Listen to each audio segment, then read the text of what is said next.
complicated. All of these people were serving their own interests, and their own interests were shifting, and so there were different kinds of alliances. Kissinger, one thing he was doing, he was working with Nixon secretly to facilitate these negotiations with America's enemies, Soviet Union, China, Vietnam, and so forth. Kissinger and Nixon wanted to create a legacy for themselves that they were the great peacemakers of the world, that they had basically rolled up the Cold War and so forth. Now, they had a strange way of doing it, of course, with, massive, bombing back to the Stone Age and so forth, but they were also negotiating with these people and building relationships with them, opening up China and so forth. And they made the power centers very, very uncomfortable. The generals in the Pentagon became alarmed about this. They thought these guys were pursuing a reckless policy. The oil companies were not happy with, they did not find Nixon sufficiently loyal. The sugar lobby, which wanted to remove Fidel Castro, because, of course, in Cuba, the most important sugar center. All of these different centers, the CIA was battling with Nixon on a number of fronts. This is missing history.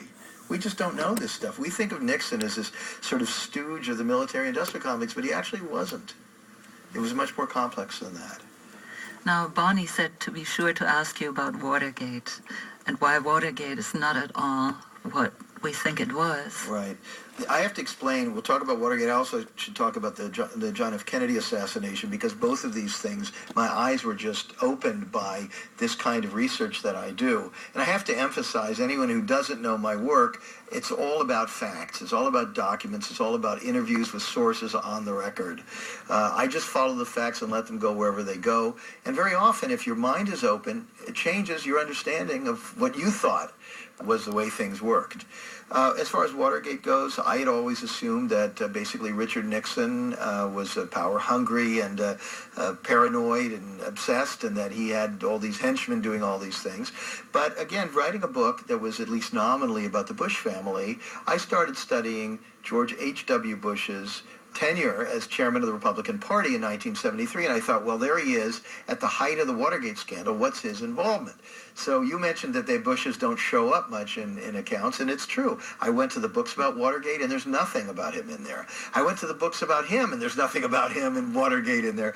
I went to the books about Nixon, and there's nothing about him. And I thought, well, how does he just become invisible like that? So I began trying to figure out where he was and what he was doing. And as I started looking at these things, I discovered that the whole Watergate story was problematical. The story of the burglary itself, it didn't make any sense. And I learned that Richard Nixon himself was perplexed when he first heard about it. And he actually mentioned when he first read about it in the newspaper, because at first it was not connected to him. He said, this burglary doesn't even make any sense. Who would do something like this? Burglars with wearing surgical gloves, and they botched the thing, and there was no reason to even burglarize the Democratic Party offices because there was nothing to get there. And so he said, this almost looks like some kind of a setup.